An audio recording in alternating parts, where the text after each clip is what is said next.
en detalle en adelante en esta charla de en qué consiste, en cómo se utiliza, pero aquí podemos ver parte de las fotografías que fueron tomadas con estas cámaras trampa, y ahí vemos sus ojos muy grandes que siempre destacan en estas fotografías de noche. Esta una fotografía de las 4 y algo de la mañana.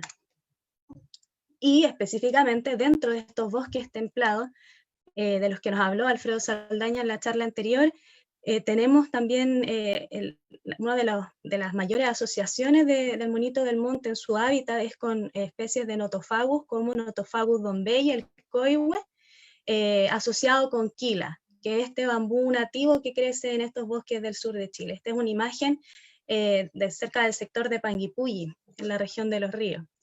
Y como también nos mencionó Alfredo en la charla anterior, estos bosques son muy, muy importantes porque son considerados un punto caliente de biodiversidad. Para que se hagan una idea, actualmente en el mundo hay 34 puntos calientes de biodiversidad, y en Chile, en estos bosques templados, está uno de esos 34 puntos, que quiere decir que tienen una alta proporción de plantas y vertebrados endémicos, pero están altamente fragmentados y degradados a causa de algunas presiones antrópicas como la agricultura, las plantaciones forestales exóticas, la ganadería, las que han reducido cerca de un 67% su superficie original.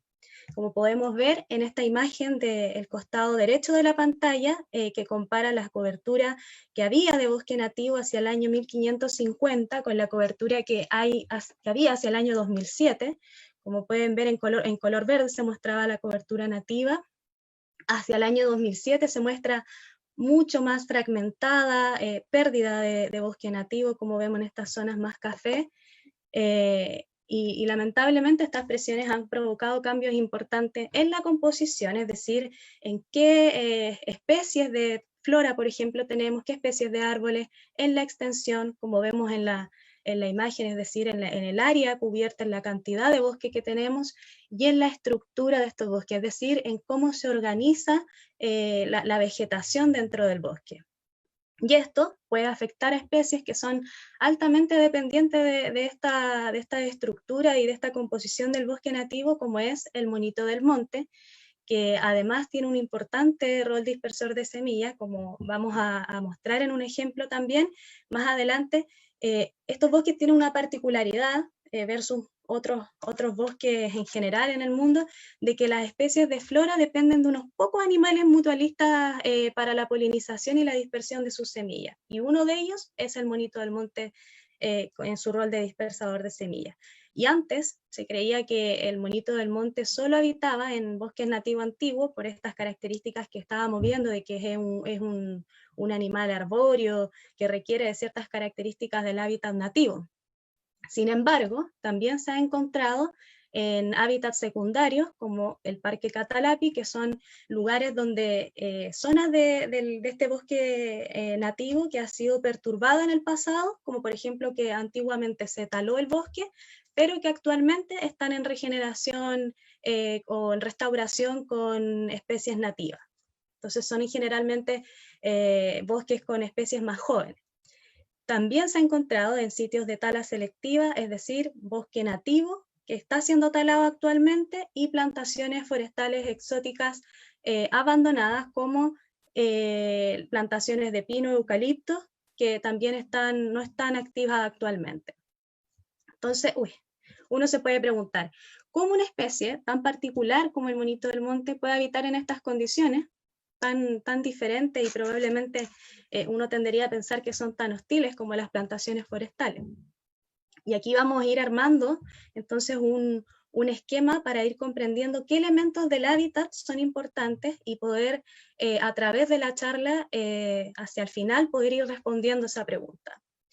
Un aspecto fundamental de todo animal es su alimentación. Sabemos que el monito del monte se alimenta de frutas, de huevos, de insectos y otros invertebrados, y dentro de los frutos carnosos que consume podemos encontrar especies que yo creo todos conocemos, como el maqui, el arrayán macho, el quintral. Otros aspectos también fundamentales de su hábitat, además de los frutos, son ciertas características dentro del bosque de la estructura del bosque, como la cobertura del dosel, que es este espacio cubierto por las copas de los árboles, que se ha demostrado que es un importante elemento del hábitat para el monito. También la quila de bambú nativo, ya que utiliza parte de las ramas y de las hojas para la anidación. Las cavidades naturales que podemos encontrar en los árboles antiguos, sobre todo de nuestros bosques nativos. Y aquí podemos observar una imagen de 3 monitos como probablemente se verían en una cavidad de un árbol. Entonces así vamos configurando una idea de qué es un hábitat ideal y qué características requiere el monito del monte dentro de su hábitat. Cuando llega el invierno y disminuyen las temperaturas, también así disminuyen la disponibilidad de alimentos como frutas e insectos, el monito del monte se dice que entra en hibernación. Para ser más específica, en realidad entra en sopor, que es una reducción fisiológicamente controlada de la tasa metabólica y la temperatura corporal. ¿Qué quiere decir esto? Que baja su temperatura corporal, baja su frecuencia respiratoria, disminuye sus movimientos musculares, y esto puede tener una intensidad variable y también puede tener una duración variable. El monito del monte puede entrar en esta especie de hibernación durante unas cuantas horas en el día, o también puede mantenerse durante meses, y es lo que generalmente llamamos hibernación. Si probablemente hoy día estamos a comienzos de agosto con los fríos que hacen en el bosque allá en el sur, lo más probable es que si vamos al bosque nos encontraríamos con un monito del monte en un proceso de hibernación, como muy probablemente está en esta foto que vemos en pantalla. Y un dato curioso es que en su cola almacena grasa. Si nos encontrásemos un monito del monte previo al invierno, en estos bosques maravillosos del sur, es muy probable que lo encontremos con su cola un poquito más gruesa de lo normal, ya que estaría acumulando grasa para pasar el invierno, como yo en cuarentena probablemente. Y cuando aumentan las temperaturas, llegando a la primavera, comienza su reproducción, su periodo de apareamiento, que puede ser, por ejemplo, a fines de agosto, septiembre, y si este apareamiento es exitoso, la gestación intrauterina dura cerca de un mes, y durante este periodo las hembras construyen su nido de hojas, de musgo, de ramas, y por ello son importantes estos elementos presentes en el bosque nativo, sobre todo los musgos, que a veces no son tan bien valorados, o no son muy conocidos, y ponen sus nidos a 1 o 2 metros del suelo, por ejemplo, en cavidades de los árboles. Luego, cuando las crías nacen, migran desde la vagina hacia el marsupio para completar su desarrollo entre 2 a 3 meses, y luego de ese periodo ya están más desarrollados y van explorando por el bosque en excursiones con la madre. Las crías van agarradas de la espalda, como vemos en este dibujo. Y como les mencionaba y les adelantaba, un importante aspecto funcional del monito del monte es su rol de dispersión de semillas. Dado sus hábitos frugívoros y su tracto digestivo simple, se sabe que al menos dispersa 16 especies de plantas nativas. Eso es lo conocido, probablemente es mucho más, y es el único dispersor del quintral. Para quienes no conocen el quintral es una planta hemiparásita. ¿Qué quiere decir esto? Que depende parcialmente de otra planta. Puede parasitar, por ejemplo, el avellano, el boldo, el maqui, y desde esas plantas que parasita extrae nutrientes, agua, pero por sí sola realiza fotosíntesis. Y esta planta es consumida, los frutos de esta planta son consumidos por el monito del monte, los dispersa por el bosque, y la flor es el alimento principal del picaflor durante el invierno austral. Y el picaflor, a su vez, es uno de los polinizadores más importantes del bosque templado. Entonces, vamos configurando una red de interacciones que es altamente dependiente entre sí, entre estas especies, por ejemplo, que va regenerando y que son importantes dentro de nuestros bosques nativos. Por lo tanto, el monito del monte debería importarnos, en primer lugar porque tiene un valor intrínseco como todo ser vivo y como especie, también por su valor evolutivo, porque como vimos en un principio, es considerado un fósil viviente, es decir, tenemos entre nosotros, estamos conviviendo con millones y millones de años, que ha resistido un montón de situaciones geológicas, evolutivas, etcétera, y también porque al conservar esta especie, protegemos la persistencia del bosque templado y su biodiversidad, dado su importante rol dispersor de semillas en estos bosques. Sin embargo, está altamente amenazado por distintas presiones antrópicas como las plantaciones forestales exóticas, la deforestación del bosque nativo, la agricultura, los pastos para ganado, y actualmente ya, como veíamos en esta imagen de cómo se ha disminuido cerca de un 67% la superficie de bosque nativo que teníamos originalmente, además de toda esa reducción, ahora está sometido a todas estas presiones en conjunto y muchas otras más, por lo cual está altamente amenazado, bueno, y su categoría de conservación es casi amenazado. En la segunda parte de la charla vamos a entrar en mayor detalle en cómo estas amenazas pueden afectar a este marsupial relicto. Y aquí terminaríamos la parte 1, por si alguien quiere hacer alguna pregunta. Ahí.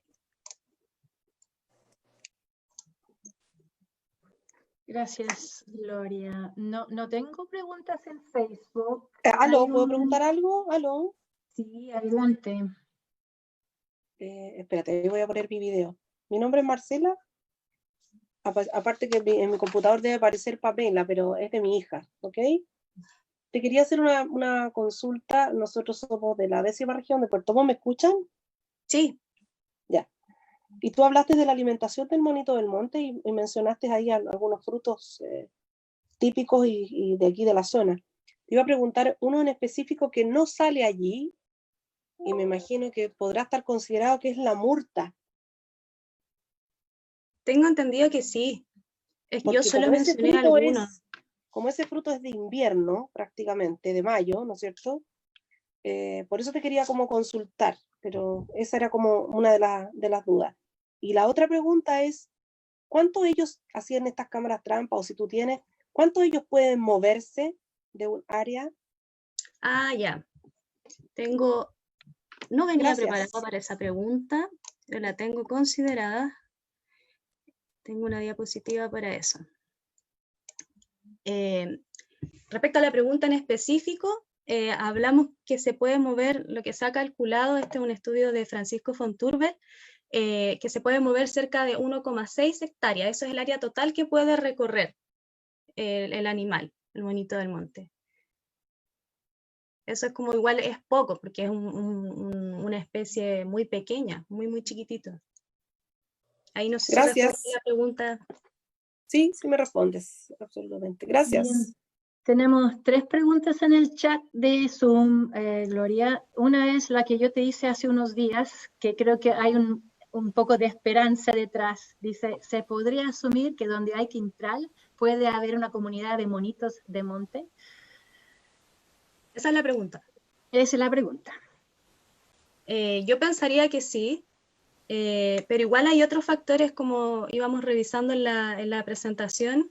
Yo creo que muy probablemente donde hay quintral hay monito. De hecho, en la segunda parte vamos a ver algunos sitios que estuvimos visitando junto a Francisco Fontúrbel, donde pusimos cámaras trampa, y la selección de esos sitios previamente se hizo para otro proyecto en el que entiendo que tenía que haber quintral en esto. Entonces, se buscó primero si había quintral, quizás como un factor de indicador que pueda haber monito, aunque tienen que haber otras condiciones, como lo mencionaba en la presentación, requiere de una estructura vegetal. O sea, puedo tener, por ejemplo, un terreno muy amplio sin hierbas o sin sotobosque, que vamos a ver más adelante en qué consiste, sin arbustos, y puede haber un quintral en un árbol, en un boldo, en una esquina, y quizás eso no es suficiente. porque se requiere toda una estructura vegetal y una composición de estos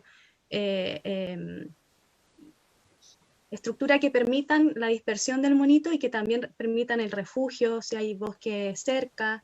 A veces pueden darse las condiciones, si es que no son muy buenas, pero puede haber algún parche de bosque nativo cerca, un remanente bosque nativo que esté aportando monito como en alguna con un hábitat de mayor calidad. No sé si me explico. Entonces, en resumen, sí, puede haber, pero también hay un conjunto de otros factores que son relevantes para que haya monito del monte. Perfecto. Justamente Claudia preguntó qué característica tiene la cobertura de copa de dosel.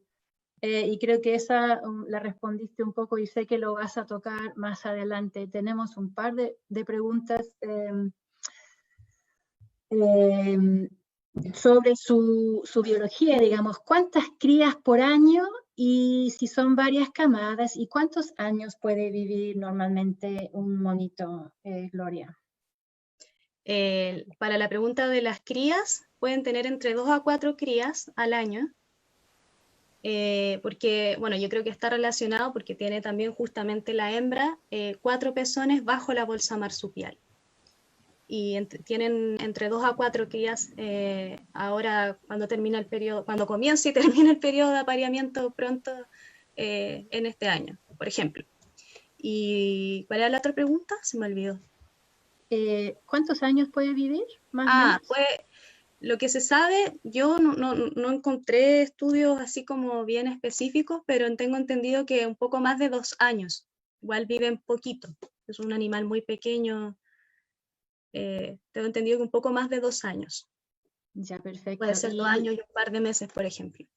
Perfecto. Bueno, ahora sí que hay muchas preguntas y yo creo que vamos a seguir con tu segunda parte, pero te dejo una, no sé si la quieres responder ahora o más adelante. Sí, por favor.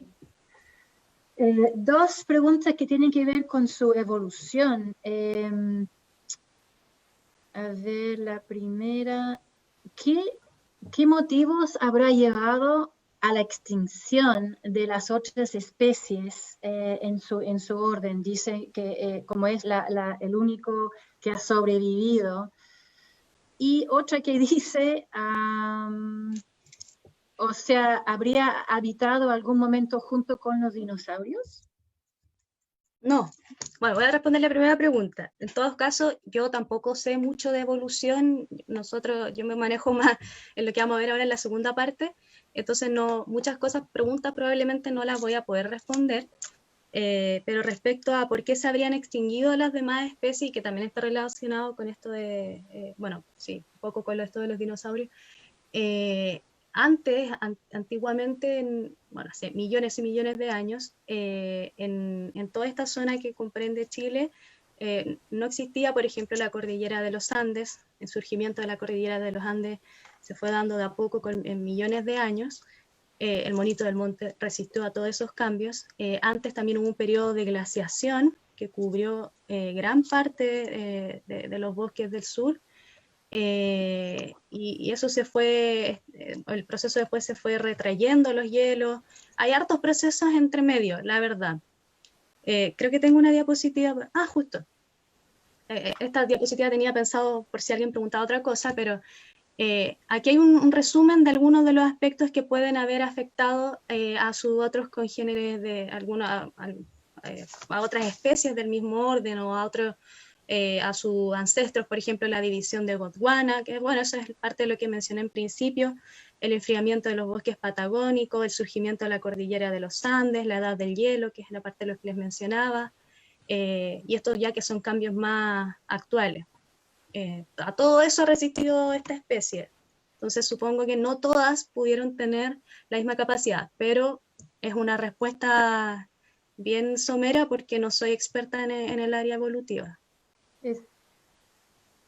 Está muy bien, Gloria. Yo sugiero que avancemos con la segunda parte de tu charla para así guardar las preguntas para el final, porque ahora sí que hay muchas preguntas y para que puedas terminar tu presentación. Ya. Vamos a continuar entonces. Bueno, como les mencionaba, En la primera parte, quedamos aquí, que sabemos que hay diversas amenazas diversas amenazas que amenazan al monito del monte, entre esas las plantaciones forestales exóticas que, por ejemplo, transforman el hábitat reemplazando especies nativas por exóticas, la deforestación como la tala del bosque nativo, la agricultura y los pastos para ganado que cambian el uso del suelo en algunas zonas del sur. Y para comprender un poco esta segunda parte y ir entendiendo cómo estas amenazas afectan al monito del monte, vamos a hacer un breve preámbulo mencionando cómo las comunidades vegetales determinan la estructura física del hábitat.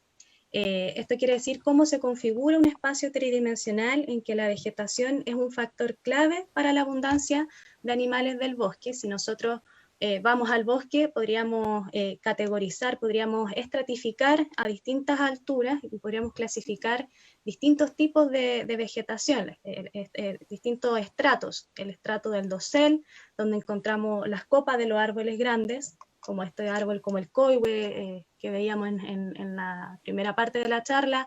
Luego veríamos de manera muy general el sotobosque, que son todas estas plantas que crecen bajo la copa de los árboles grandes, y en un estrato inferior encontraríamos las herbáceas y los frutos que, o sea, las herbáceas y al nivel del suelo. Y los animales en el bosque utilizan en conjunto distintas partes de prefieren o se están habitando distintos lugares dependiendo de lo que hacen y de sus propios rangos y límites, etc. Por lo cual podríamos decir que para algunos es más importante un estrato que otro, y esto lo menciono solamente para ir introduciendo la explicación que vamos a entender un poco más adelante, pero básicamente lo que quiero decir es que en distintas partes de esta estructura del bosque hay elementos que son importantes, como por ejemplo las cavidades que veíamos en un principio, ya que sirven de anidación para muchas especies, no solo para el monito, sino para otros mamíferos, para aves, la cobertura del dosel como medio para dispersión para especies arbóreas, para ocultarse de animales, los arbustos, los frutos para alimentación, etcétera, etcétera.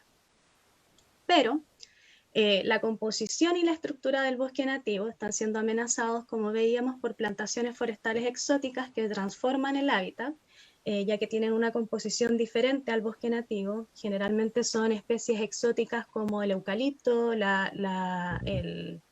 los pinos, que generan una estructura vegetal mucho más simple, y las plantaciones activas que no tienen manejo forestal no permiten el crecimiento de esta vegetación de sotobosque que veíamos recién en este preámbulo. Por otro lado, la deforestación del bosque nativo elimina árboles grandes y viejos, entre otros elementos estructurales y composicionales, y con ello se reduce la disponibilidad de cavidades naturales que encontraríamos en un bosque, como los bosques nativos antiguos. Y por otro lado, la agricultura y pastos para ganado disminuyen la superficie de bosque nativo y pueden llegar a generar, o sea, la pérdida total del hábitat, ya que es totalmente reemplazado hacia un uso de suelo totalmente distinto. Y nosotros, en conjunto con Francisco Fonturbel, quisimos estudiar distintas condiciones de hábitat, entre esas incluyendo estas presiones, estas perturbaciones como las plantaciones forestales exóticas y la tala del bosque nativo, entre otras. Y nos preguntamos, ¿cómo afectará al monito del monte estas perturbaciones? Entonces llevamos una investigación en 4 condiciones de hábitat: en hábitat nativo, como les mencionaba, estos bosques antiguos más prístinos, que en este caso fueron áreas más protegidas; en bosques secundarios, como Parque Catalapi, que mencionaba eran especies que son sitios que están ahora en restauración, por lo menos hace 20 años, con vegetación nativa; sitios de tala selectiva, donde el bosque nativo es talado; y sitios de plantaciones que, enfatizo, son plantaciones forestales abandonadas, y por ello permiten muy probablemente que haya monito del monte y no son plantaciones forestales activas.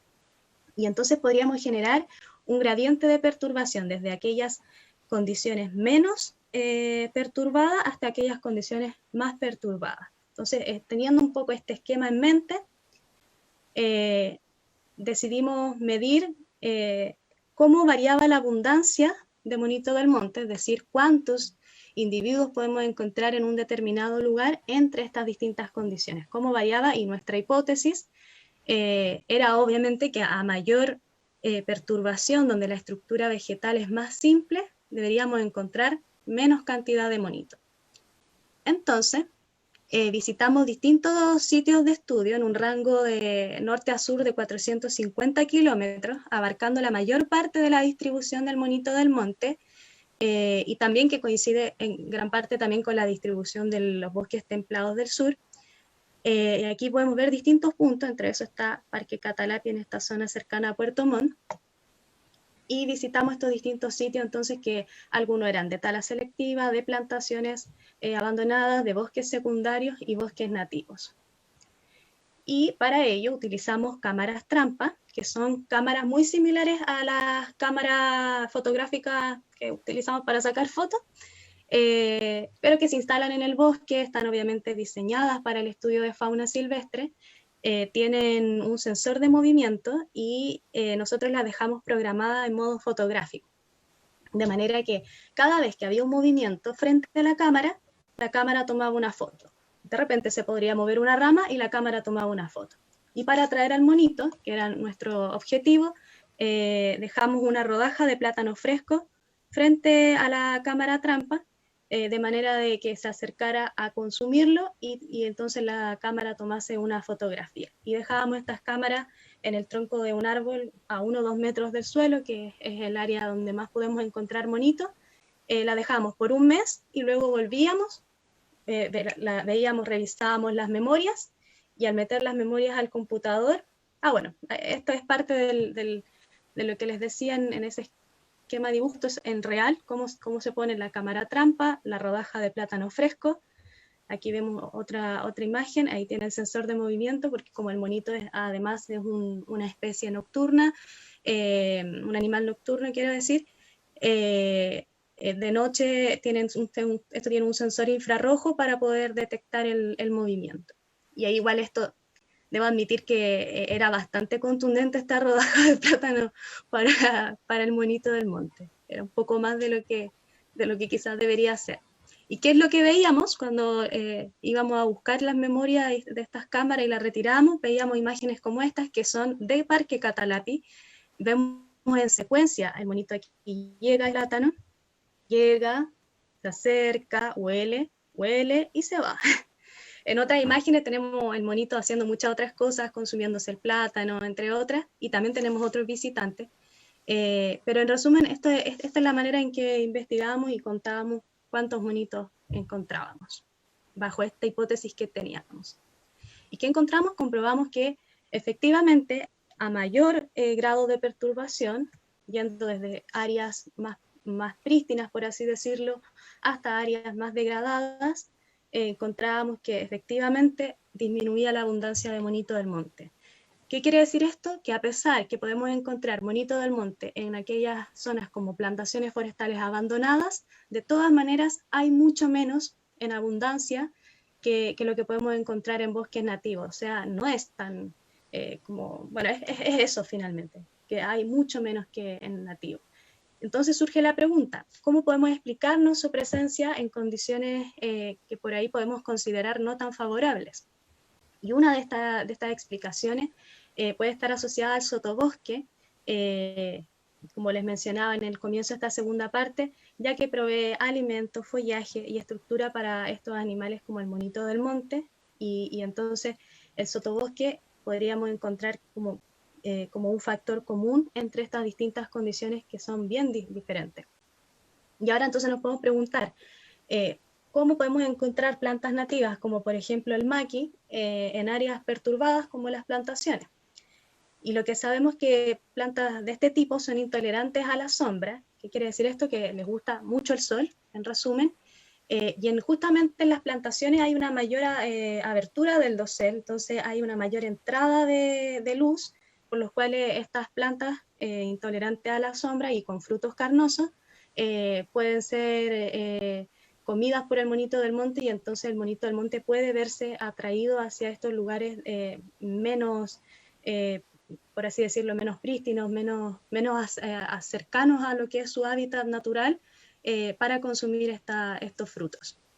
Y estas plantas tienen la capacidad de colonizar sitios a lo largo del borde del bosque, y entonces el monito del monte consumiría estos frutos carnosos, que además complementan la dieta omnívora que requiere para mantener que es parte de su requerimiento energético. Sin embargo, el monito del monte depende del bosque nativo para la anidación, de todas maneras, ya que en el bosque nativo es donde anida, eso es parte de otra investigación, y entonces, por más que esté en sitios como las plantaciones, requiere del bosque nativo. Además, el bosque nativo tiene una mayor complejidad estructural en la vegetación, provee con eso mayor protección frente a posibles depredadores nocturnos, hay mayor disponibilidad de alimentos, vías de dispersión y su composición de especies, o sea, qué tipos de árboles tenemos es totalmente irreemplazable por cualquier otra condición. Entonces, para ir resumiendo, es importante ciertos elementos del hábitat, como mencionaba, como la quila, los musgos, las cavidades. Sabemos también que hay un factor estructural y composicional que es importante para esta especie arbórea. Y sabemos ahora que también hay plantas que son intolerantes a las sombras, como el maqui, que pueden ayudar a que estas áreas más perturbadas sean un poco menos terribles, por así decirlo, para especies arbóreas como el monito. Entonces, todos estos factores contribuyen al hábitat, pero se requiere sí o sí bosque nativo para fomentar la abundancia de monito del monte. Entonces, en resumen, como uniendo todo, sabemos parte de su alimentación, de su reproducción a principios de primavera, en un tiempo más. Sabemos que es un marsupial que hiberna, sabemos que está casi amenazado y que dentro de la amenaza está la fragmentación, la degradación de hábitat, las especies introducidas, y que debemos entonces proteger estos pocos remanentes que nos quedan de bosque nativo, y sabemos también que su distribución se extendió 100 kilómetros al sur. ¿Y qué podemos hacer ahora que sabemos esto, desde la comodidad de nuestras casas probablemente, en este contexto de pandemia? ¿Qué podemos hacer ahora? Por un lado, podemos conocer, podemos difundir, podemos educarnos y educar, difundir toda esta información que ahora estamos sabiendo más del monito, e investigar más si es que les interesa, y apoyar iniciativas de conservación en áreas privadas como es Parque Catalapi, que está ahí muy cerca de Puerto Montt.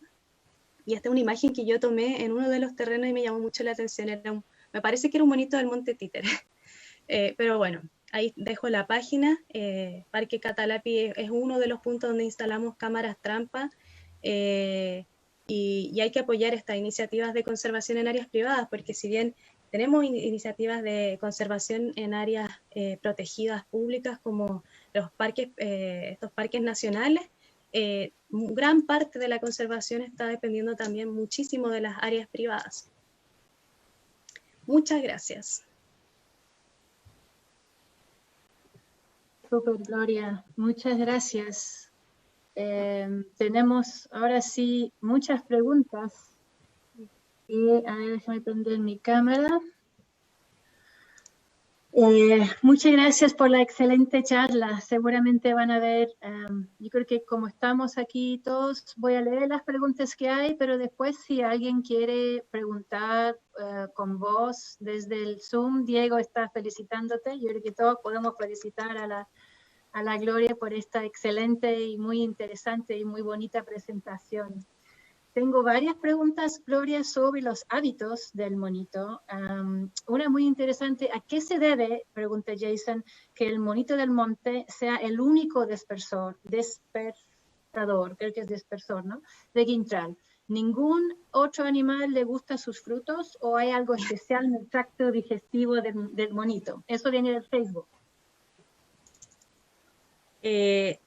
Sí, esa interacción yo creo que Francisco la podría describir mejor, pero en resumen, tengo entendido que es porque el quintral, los frutos del quintral hacia el sur son más bien verdes, y por ejemplo, bueno, el quintral está en gran parte, está bien distribuido, bueno, hay distintas especies y todo eso, pero también está más al norte, no está solo en estos bosques del sur.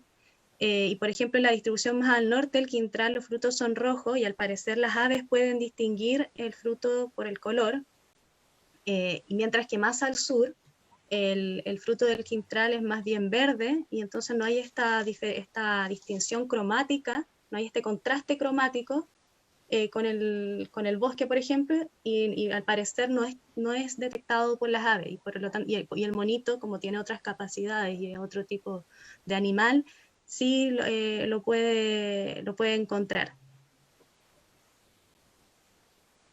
Perfecto. Ahí Francisco me confirma, está bien. ¿Sí? Ya, Que él okay. estudia más el quintral, yo soy más de monito. Ya. Dos preguntas sobre su actividad. ¿Tienen algún grado de actividad diurna en épocas de primavera o verano o es netamente nocturno? Lo que nosotros encontramos en las cámaras trampa, me parece que habían algunos días en que sí habían imágenes, por ejemplo, 8 de la mañana, 9 quizás fue lo que más encontramos, no estoy tan clara porque además son miles de fotos, pero o sea, su mayoría de actividad es en la noche.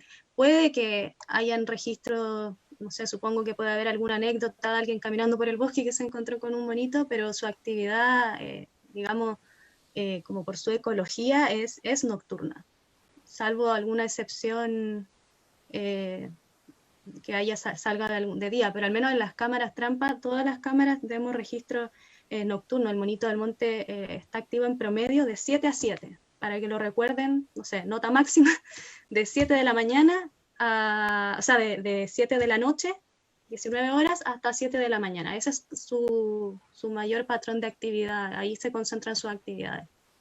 Perfecto. Y se nota que el tema de las plantaciones es muy interesante para muchas personas. Tengo dos preguntas puntuales respecto a que se encuentren en plantaciones de eucaliptos, pero sus nidos son mediante hojas de bosque nativo.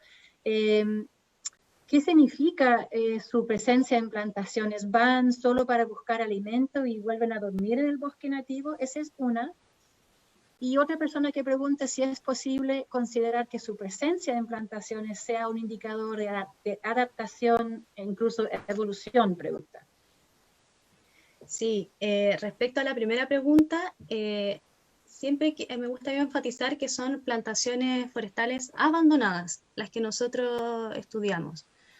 No son plantaciones activas, o sea, si vamos ahora a una plantación forestal que está activa, que está siendo talada, parte de la industria, es muy probable que no encontremos monitos, o si es que encontramos, quizás sea uno así, todo escaso, la verdad no desconozco, pero no están las condiciones en una plantación forestal activa para que esté. Sin embargo, en las plantaciones forestales abandonadas, ya sea de pino o eucalipto, sí, por esta presencia del sotobosque y que le da provee recursos como estas plantas que les mencionaba, como el maqui, que puede estar en plantaciones abandonadas. Cuando uno va a una plantación abandonada, uno de los sitios a los que fuimos, por ejemplo, quizá acá hay gente de esa zona, por ejemplo, Parque Oncola. En Parque Oncola hay una parte de área de plantaciones abandonadas, o la Reserva Costera Valdiviana. Cuando uno va a esas plantaciones, muy distinto a una plantación normal, porque son plantaciones que tienen mucha vegetación de sotobosque, versus una plantación activa donde generalmente, si no tiene manejo forestal, no hay nada de sotobosque, o hay muy poco. Entonces, esa es una de las formas en que se ha explicado, y al parecer se vería traído, o podría explicarse porque tiene estos recursos de alimentos, pero no puede anidar en plantaciones forestales. Se ha demostrado que anidaría en bosque nativo, o sea, depende que haya una cercanía a estas plantaciones de bosque nativo para poder dispersarse entre estas dos parches, por así decirlo. No me acuerdo si había otra pregunta. Creo que no, pero tengo varias. No sé cómo estás de energía para responder. Sí, por favor, conversemos. Y hay muchas felicidades y muchos agradecimientos también, Gloria, desde Facebook también como de Zoom. Muchas felicidades por tu presentación. Una pregunta importante, dice, es verdad que básicamente si es perjudicial utilizar lámparas de frente de luz roja, infrarroja, no sé, roja. ¿Estos pueden dañar sus ojos o cuál es la forma correcta de observar? Desconozco, la verdad no sabría responder esa pregunta, no conozco también, no conozco esas linternas. Lo único que podría decir es que siempre de noche ahora podemos tener un poco más de cuidado si andamos por un bosque y si andamos bien en silencio, quizás nos encontramos con un monito, pero no sé cómo le afectará. De todo lo que se sabe del monito igual es poco hasta el momento. Una pregunta un poco en la misma línea de convivir con el monito. Pregunten si se pueden colocar cajas, sonidos para fomentar la presencia, su habitabilidad en el bosque.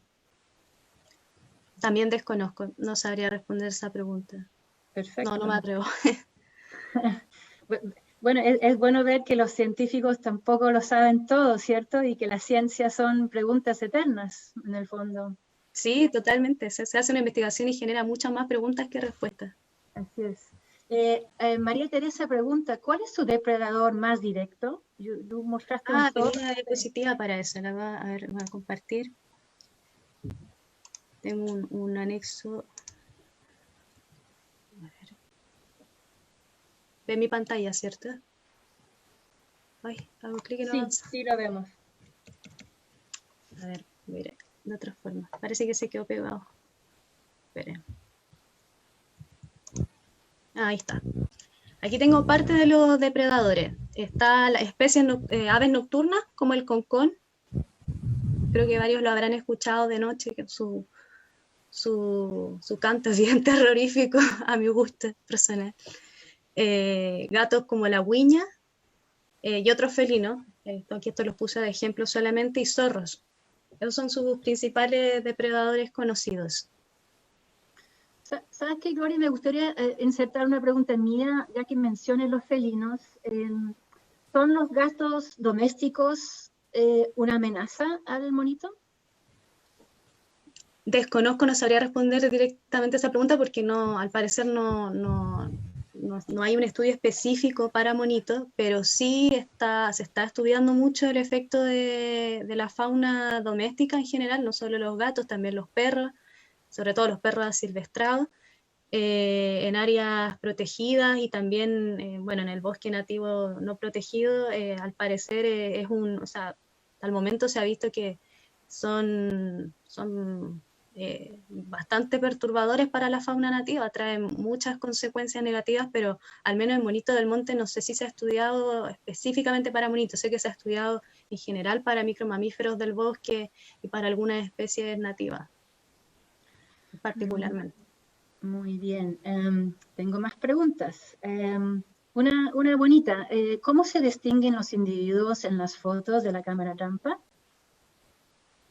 ¿Cómo se distinguen en los fondos?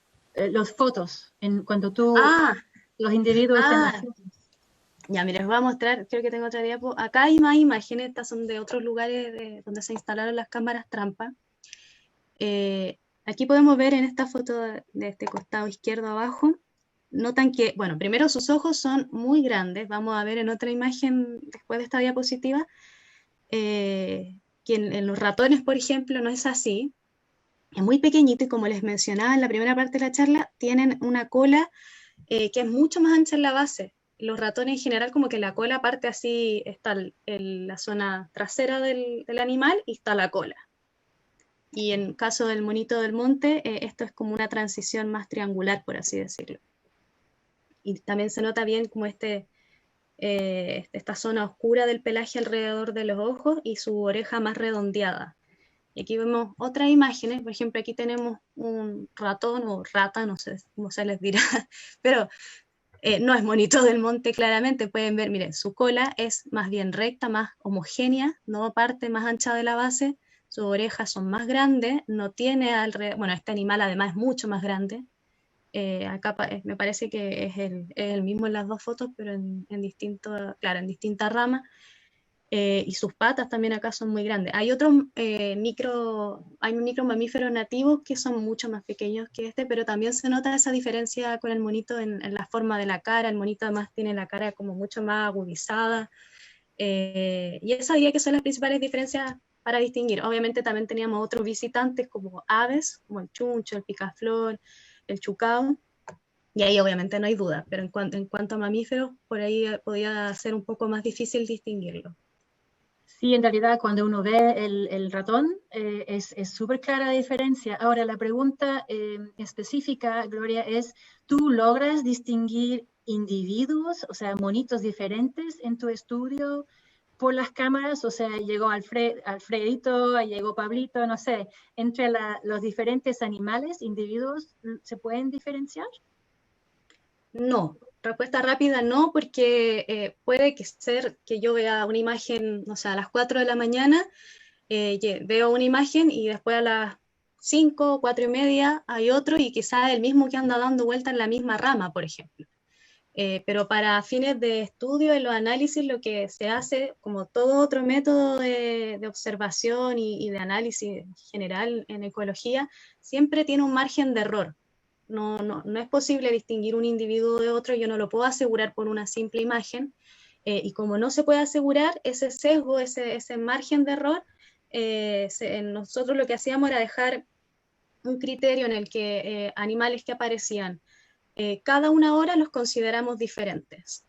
Pero los que aparecían, por ejemplo, si me aparecía un monito del monte a las 4 y cuarto y otro un cuarto para las 5 de la mañana, los consideraba como que era el mismo individuo, aunque quizás no lo sea, pero es una forma de controlar científicamente los análisis, este sesgo, que nosotros no podemos asegurar que sea no el mismo individuo. Perfecto, o sea, se hace como una estimación ahí. Quiero comentar que Francisco por el chat dice que él ha ocupado esas lámparas de luz roja y que funcionan bien. Dice que se asustan con la luz blanca, pero no de la roja. Así que eso es información útil. Pregunta Pablo, no sé si tú, Pablo, vas a querer explicar la pregunta. Pregunta, si puedes indicar el polígono donde se observaron monitos. No sé, Pablo. Hola, hola, ¿cómo estás, Samantha? ¿Cómo están todos? Hola, bien, gracias. Hola, soy Pablo Jaramillo del Consejo de Monumentos Nacionales. ¿Cómo están? Lo que pasa es que mi pregunta es si puedo, utilizando el polígono que vi que sale en la página web también del Parque Catalapi, utilizando ese polígono del parque, podría indicar, si es que se puede indicar en vivo, dónde colocaron las trampas, porque yo tengo otro polígono aquí en la solicitud de declaratoria. Ah, bueno, esta imagen yo la saqué de la página del En Parque la página Catalapi. web. Claro, sí, Ya. de la página web. No, la verdad yo no tendría que buscar el punto, no va a ser un lío, pero no Pero recuerdo exactamente en qué cerca zona. del río, cerca del río. No, donde recuerdo bien es que instalamos en distintos lugares también, porque las cámaras nosotros las dejamos por 4 o 5 meses y quedan un mes en un lugar y después se Claro. rotaban y se cambiaban de lugar. Entonces abarcan distintos lugares dentro del mismo parque o sitio que fue visitado. Pero en Catalapi recuerdo que cruzamos un río, que es muy bonito además, y ya cerca como más en la altura dejamos una de las cámaras. Esa es una de las que recuerdo, pero como eran varias, no, quizás ahí Francisco se acuerde más, pero al menos yo recuerdo eso, como que anduvimos harto rato y bien arriba pusimos una de las cámaras. Y también pusimos más abajo, entre medio del camino, recuerdo. Sí, hubieron una cerca del camino, me parece que cerca de la entrada también. Ok, Sí. Gracias. Tengo varias preguntas, Gloria, desde el Facebook. Bueno, un comentario, una persona dice que las cajitas anideras funcionan. Comentario de Roberto Nespolo ahí. Otro comentario de Carola, nuestra amiga Carola, la veterinaria, dice que respecto a los gatos domésticos, estos no pueden trepar como las huiñas. Entonces, que no, ella no parece que no considera que sean realmente una amenaza muy, muy grande. Marcelo Saavedra de Facebook pregunta, ¿cuál es el típico nido del monito del monte? Hoy no tengo fotos de nido, pero el nido es más o menos como de 20 centímetros de diámetro, es hecho de hojas de quila, ramas, musgo también. De hecho, hay un estudio que salió recientemente, me parece que es un capítulo de libro, en el que justamente participa Valentina Rifo y Francisco Fonturbel, donde describen también como parte de la importancia de los musgos en varios nidos de distintas, entre esos el nido del monito del monte. Ya, perfecto. Mira, una pregunta, no sé si tú tienes datos, Gloria, sobre el tráfico ilegal de monitos y, no sé, como hemos visto fotos de pumas en Ñuñoa, debido a la pandemia, si tú sabes si se ha detectado un aumento de monitos, es la pregunta. Hoy no sé, tengo un no sé para las dos, desconozco. Ya, perfecto. Aquí va otra, tenemos muchas preguntas todavía. ¿Cuáles son algunas de las relaciones biológicas que lleva el monito del monte? Dice, por ejemplo, mutualismo, amensalismo. No sé si... Lo que se ha visto harto es mutualismo, como mencionaba en un principio, es parte de, bueno, todas las especies en general conforman redes de interacción, y en el caso del monito conforma redes de interacción mutualistas con plantas de los bosques nativos. Un ejemplo, bueno, el ejemplo del quintral era un poco una red mucho más grande.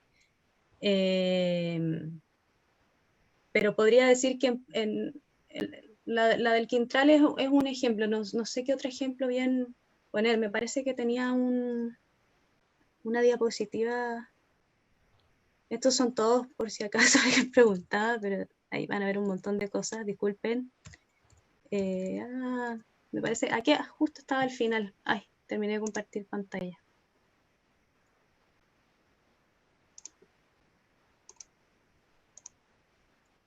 Aquí hay una interacción que puede ser interesante, que no sé bien si la pregunta era dirigida hacia algo similar, pero por ejemplo acá se ve una interacción en la cual, como les decía, el monito del monte dispersa semillas, como por ejemplo la del quintral, el picaflor, el quintral es uno de los alimentos principales para el picaflor, y el picaflor a su vez sabemos que es uno de los polinizadores principales del bosque nativo, y también en su rol dispersa esporas, por ejemplo esporas de musgo, y a la vez los musgos son un importante material de anidamiento para el monito del monte. Entonces así se va configurando una interacción que en realidad no sé si esta específicamente la categorizaría como mutualismo, no me quiero meter ahí, pero al menos creo que puede ser un ejemplo para responder en parte la pregunta.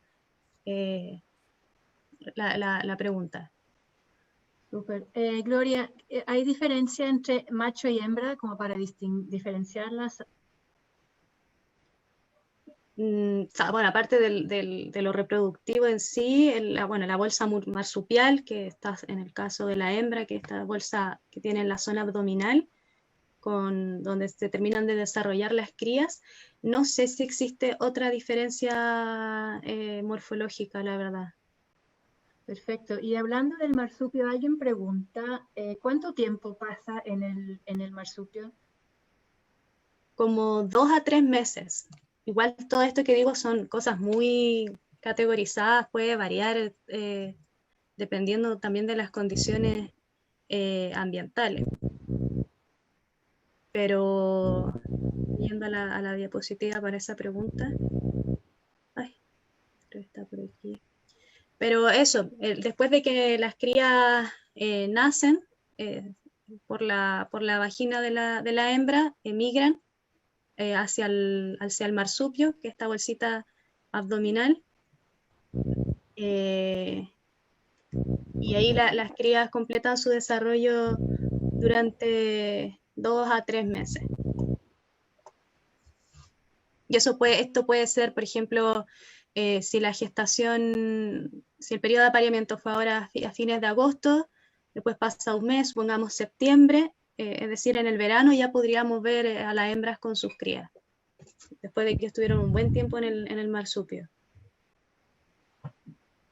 Gloria, tengo varias preguntas que son interesantes porque apuntan a la investigación científica. Por ejemplo, alguien pregunta, ¿cuál es el mejor método, aparte de las cámaras trampa, para buscar el monito sin causar alguna alteración? Esa es la primera de varias que apuntan en la misma dirección. Bueno, todas las metodologías en ciencia dependen de la pregunta del la o el investigador, entonces depende mucho de la pregunta. Por ejemplo, hay gente que se dedica más a estudiar aspectos fisiológicos del monito, como Roberto Nespolo, que en ese caso muy probablemente, no sé, supongo que las cámaras trampas no les son tan útiles, y son preguntas sobre el monito del monte que también hay que responder. Entonces ahí probablemente su metodología es muy distinta, y como en este caso lo que nosotros vemos es más bien algo un poco más macro, más desde la ecología del monito en su abundancia. También estudiamos patrones de actividad, entre otras cosas que no les iban a presentar acá para no darle la lata todo el rato, pero en este caso, o sea, eso depende de la pregunta del investigador. Se hacen también capturas de monito del monte con trampas. Desconozco cómo esa metodología, así que no me atrevería a describirla, pero ese es el otro método que igual es un poco más invasivo, pero todo, cuando son otros métodos, está todo en ciencia, tiene que cumplir un protocolo de ética, entre otras cosas. Y para personas normales que vamos paseando quizá en una parcela que podemos tener o en un bosque, o sea, ¿cómo podríamos detectar o seguir más a nivel como ciudadano interesado para ver o percatarnos de estos animalitos sin perturbarlos? Una manera es fijarse si es que hay quintral y si es que se dan estas condiciones del hábitat que son importantes, es fijarse que el monito dispersa el quintral, y como les decía, al dispersarlo deja la semilla, y la semilla que es dispersada por monito tiene como un mucílago alrededor.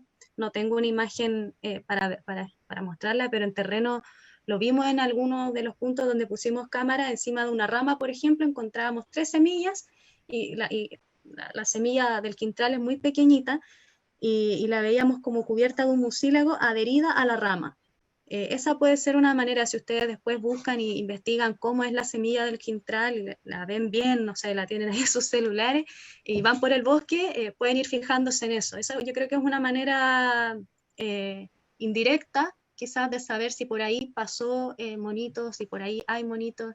Esa puede ser una característica, se me ocurre así rápido ahora, no sabría decir otra más.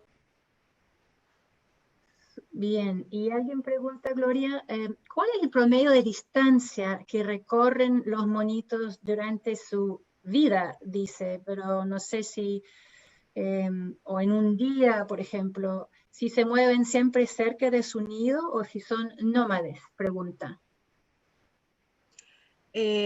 No sé bien cómo responder esa pregunta, pero para ser así como bien concreta, lo que podemos decir es que el estudio que hay disponible indica que se mueve dentro de 1,6 hectáreas más o menos. Eso es lo que se puede mover un monito, y que en el área de ecología se le llama el rango hogar, el ámbito hogar de un animal. Yo la puse por ahí en alguna... Es bastante amplio. Pero a pesar de que es pequeño, claro, igual se mueve mucho. Igual no sabemos bien si esto, si eso se mueve, puede que un monito se mueva a eso, pero quizás puede ir a lo largo de su vida moviéndose mucho más, cambiando de hábitat, no lo sabemos. Perfecto. Gloria, respecto de estudiar los monitos, alguien pregunta si mientras hibernan, dice, podrían ser estudiados con mayor facilidad. Es la pregunta. Yo creo que sí, pero de nuevo depende de la pregunta de lo que se quiere investigar. Por ejemplo, en este caso lo que nosotros hicimos no nos servía, nosotros pusimos las cámaras trampa durante verano, entre diciembre y marzo, diciembre de un año, marzo del año siguiente, porque es justamente la temporada en que más está activo. Normalmente si tuvo cría va a estar recorriendo por el bosque en estas excursiones que hacen las hembras con las crías. Y por eso decidimos usar las cámaras en verano. Pero si tuviese otra pregunta, quizás me serviría verlo durante la hibernación. Eso depende de la pregunta que uno quiera investigar. Ya, perfecto. ¿Más preguntas, Gloria? Es muy interesante tu charla. Queremos saber, ¿son territoriales? ¿Y dónde y cómo duermen durante el día? Son 2 preguntas de 2 personas. No, ahí también desconozco. No sé cómo dormirán. Al menos en la foto que mostramos vimos que, bueno, puede tener una estrategia de agrupamiento que es muy común en animales también, de dormir en conjunto, para disminuir justamente el gasto energético asociado a bajas temperaturas. Pero desconozco así específicamente como para dar una respuesta certera de, hoy sí, duermen así. Bueno, aquí tenemos parece que varias personas que saben del monito, y Roberto comenta que duermen en sus nidos en grupos de 5 a 8 animales. Harto. Gracias por ese aporte. Sí, se va aprendiendo. La idea es que una tú seas interactivo. Sí, perdón. Una pregunta bien importante de Claudia Rosas, nuestra amiga de CONAF. ¿Qué hacer si se encuentra un monito del monte dormido en un nido caído?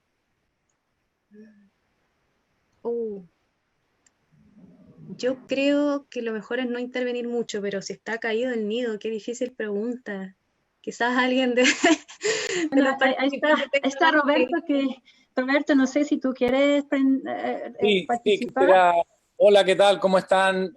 Abre tu cámara, Roberto. ¿No me ven? ¿Me escuchan? ¿Aló?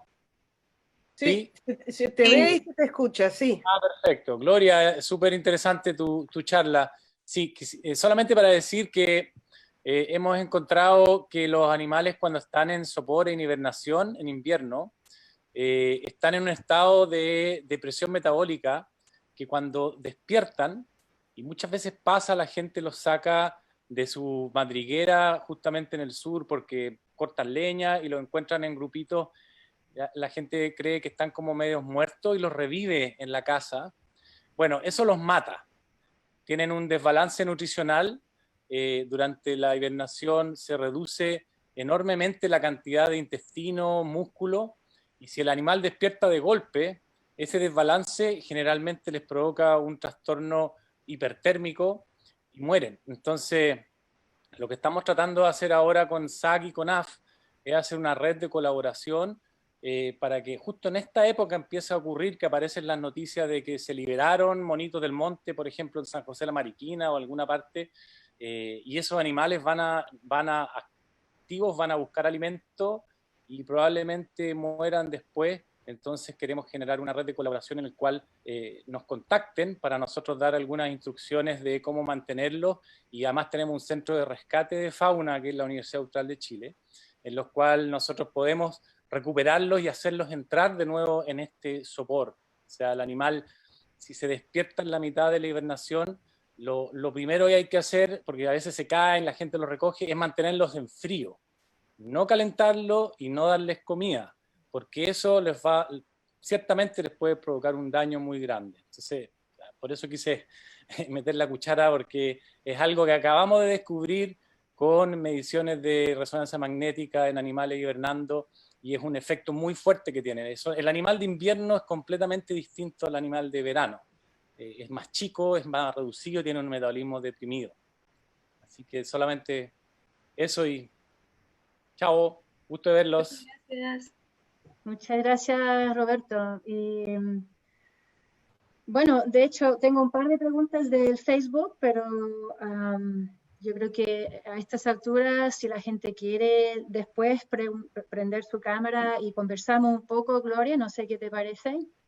Sí, sí, sí, no hay para que no problema. sea yo la que estoy como interpretando, pero hay una pregunta en Facebook que la verdad es que no sé si la entiendo bien yo. Dice, ¿es cierto que forman como unas pelotitas de rugby, como con quila o coligüe? No, la verdad desconozco. Bien. Todas esas preguntas que son como bien específicas, yo no conozco porque la mayoría de las cosas que hemos estudiado, y al menos yo con Francisco, lo he hecho más de, como mencionaba antes, más macro, e indirectamente a través de estos métodos de no captura, por la pregunta que uno quiere responder. Entonces ahí desconozco ese dato, la verdad. Súper. Tengo una pregunta de hace tiempo, Gloria, que si se sabe si el cambio climático influye a la sobrevivencia de los monitos del monte. Y me imagino, en caso positivo, cómo lo has podido ver. Bueno, uno puede especular mucho, no le daría una respuesta porque no hay un estudio así específico al que pueda aludir ahora mismo, pero acá tenía pensada esa pregunta. ¿Qué pasa ahora con el cambio climático? Lo que podríamos especular es que, bueno, sabiendo que hay una escasez de agua, podemos deducir que podrían haber una menor producción de flores y frutos, como por ejemplo el quintral, solo por ponerlo de ejemplo, y en general lo que puede haber es que hay una disminución de alimentos y con eso a su vez es una cadena de situaciones en que probablemente haya menor dispersión de semillas. Esto también puede afectar su hibernación, como mencionaba recién Roberto. Hay ciertos procesos que están relacionados con la temperatura del ambiente y que desencadenan o no que ocurra a nivel fisiológico. Entonces, supongo que eso también puede determinar diferentes ritmos de hibernación, quizás diferentes profundidades o que hiberne más o que hiberne menos. Me parece que justamente eso está en investigación y no sabemos bien qué pueda pasar. Nosotros el año pasado, con este laboratorio donde está justamente guiado por Roberto Nespolo, Esteban Oda, Francisco Fonturbel, lo que vimos es que se extendió esta distribución más al sur, del monito 100 kilómetros al sur, entre Chaitén y Futaleufú, que antes no se sabía que estaba ahí, pero no podemos decir, quizás uno podría tomar esa noticia como algo positivo, como, oh, qué bueno, sabemos que está más al sur. Bueno, yo creo que saber dónde está es importante para su distribución y para el manejo posterior que pueda haber, pero tampoco sabemos bien si quizás esa distribución conocida haya estado siempre ahí y no se sabía, o bien se está moviendo hacia el sur por alguna presión del tipo cambio climático. O sea, son preguntas abiertas sin responder todavía como para darle una respuesta precisa. Yo solamente puedo especular este tipo de situaciones que se pueden desencadenar. Bien, pues. La Anita, no sé si sigue con nosotros, quería saber, no Anita Catalapi, otra Anita, quiere saber dónde es el mejor lugar para ir a tratar de observar estos animales. Ahí no sé, hay varios comentarios en el chat sobre el lugar, gente que ha visto, así que no sé, Gloria, si tú tienes una respuesta o quizá otra persona. Yo creo que donde más probablemente hay es bosque nativo antiguo, donde están estos bosques grandes de coihue bien milenarios. Es muy probable donde también hay harta vegetación de sotobosque. Todas estas características que son importantes para el monito, donde hay quila, donde hay musgo.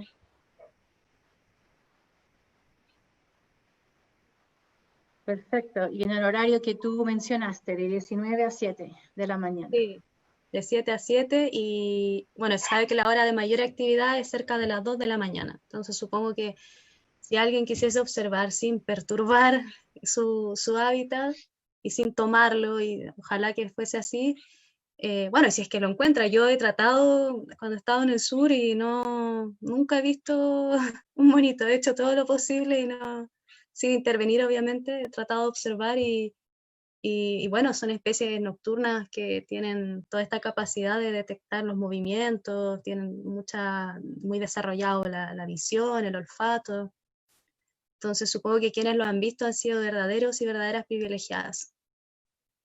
Bien, no sé si Eddie, yo invito a la gente a hacer, Francisco, parece que tenías tu mano levantada, no sé si tienes algo que decir.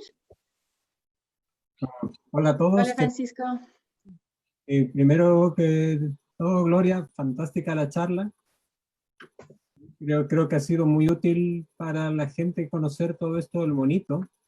Y esas pelotas de rugby que alguien preguntaba, en verdad son los nidos, que tienen forma de una pelota de rugby, son como de este tamaño, ¿no? Y son están compuestas de plantas, básicamente quila, helechos, musgos, ¿no? Y una de las cosas que tenemos pendientes de hacer en algún momento es estudiar la composición vegetal de esos nidos y qué propiedades pueden tener esas plantas en los nidos, ¿no? Pero yo creo que a eso se refería el comentario. Y bueno, no sé si vieron que Roberto puso en el chat que el cambio climático puede tener un efecto metabólico súper importante en el monito, porque necesita un mínimo de horas de frío al año, ¿no? Entonces, si las temperaturas aumentan, ¿no?, es probable que el monito entre en un estrés metabólico por no poder hibernar. O sea, imaginémonos que alguien nos ponga una luz así todo el día y no podamos dormir.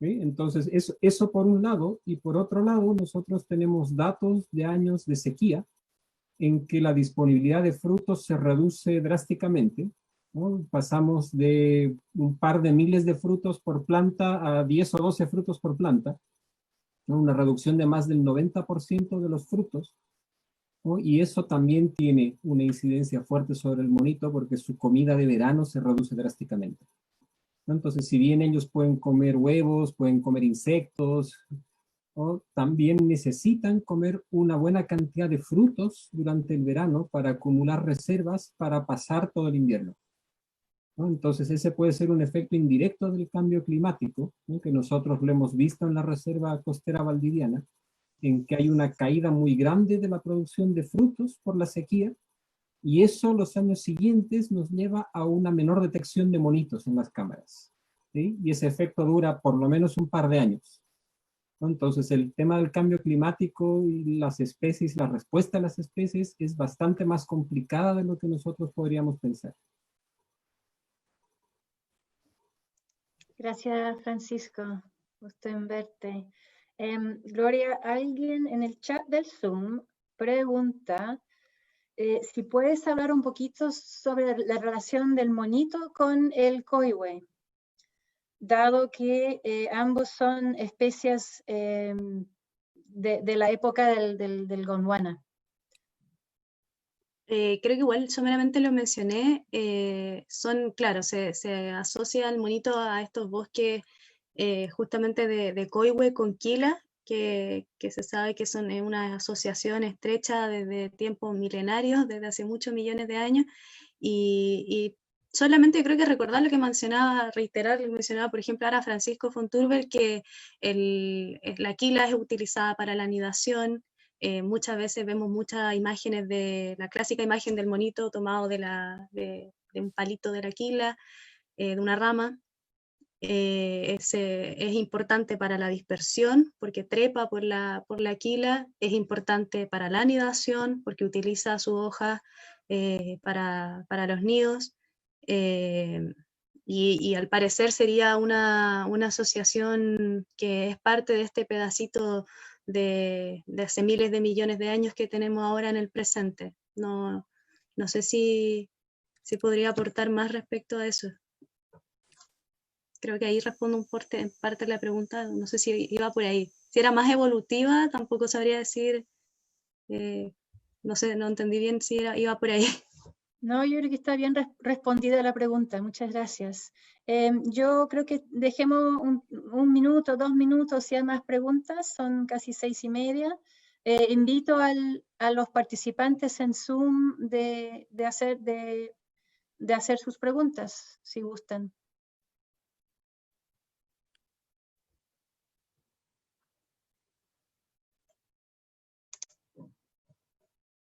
¿Alguien que se anima? Parece que no.